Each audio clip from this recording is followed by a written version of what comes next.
Ég er líka aðhaldssamur varðandi risnu og veislukostnað borgarna. Ég er að líta yfir þessi mál á öllum sviðum og reyna að spara í stjórnkerfinu.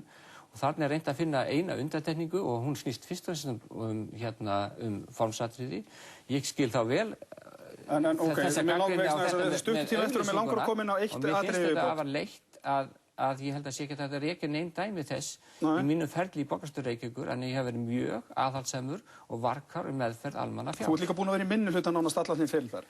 En finnst þér eðlilegt, það er stuttur tími ég verð að koma þessa, finnst þér eðlilegt að Jakob Frímann Magnússon sitji bæði sem embættismaður borgarinnar þarna og síðan áfram í þessum tveimur nefndum sem hann situr í? Leiki minnst í vafa á því að það sé einhvern hátt ekki samræmanlegt. Það mun hann sjálfsögðu segja frá nefndastörnum.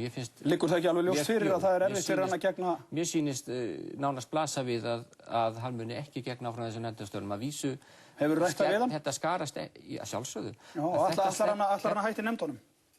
Hann mun gera það ef það þykir rétti eftir þessa úttekt. Ég gerir fastlega ráð fyrir því en ég vil leggja á það áherslu. Þú reiknar frekar með að verða ekki nefndunum? Það orkar tvímælis með varaformennsku hans í menningar- og ferðamálanefnd.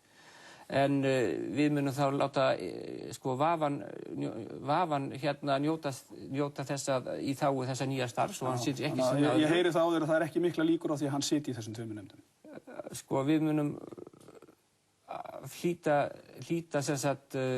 öllum vafaatriðum í þeim málum með þeim hætti að